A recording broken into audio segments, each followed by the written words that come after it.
ዛሬ እግዚአብሔር ሩቅ መስሎ ለሚታያችሁ፣ የማይሰማ መልስም የዘገየ ለሚመስላችሁ፣ ተስፋ በሚያስቆርጥና ጨለማ በሚመስል ነገር ውስጥ ላላችሁ ለእናንተ ዛሬ መልእክት አለኝ።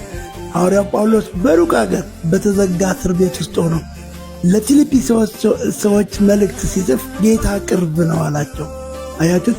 በተለያየ ሁኔታ ጌታ ቅርብ መሆኑን ስላየ ማለት ነው። አንዴ ሲጽፍ እንደዚህ አለ፣ ጌታ ባጠገቤ ቆሞ አበረታኝ፣ ከአንበሳም አፍ አዳነኝ ሲል እናያለን። በመርከብም ላይ ሲጓዙ መርከብ ተሰባብሮ በባሕር ውስጥ ሰጠም ብሎ አብረውት ያሉ ሲንጫጩ፣ ጌታ ግን በራእይ በሕልም ተገልጦ ጳውሎስ አትፍራ፣ እኔ ከአንተ ጋር ነኝ፣ ነገር ግን በቄሳር ፊት ትቆምልኛለህ አለው። በኤርምያስም ላይ ጌታ እንደዚህ ይላል፣ እኔ የቅርብ አምላክ እንጂ የሩቅ አምላክ አይደለሁም ይላል። ስለዚህ ወገኖቼ ጌታ ቅርብ ነው። ነገሮቻችሁ ሁሉ በእግዚአብሔር ፊት ይሰማሉ፣ መልስም ታገኛላችሁ። ተባረኩ።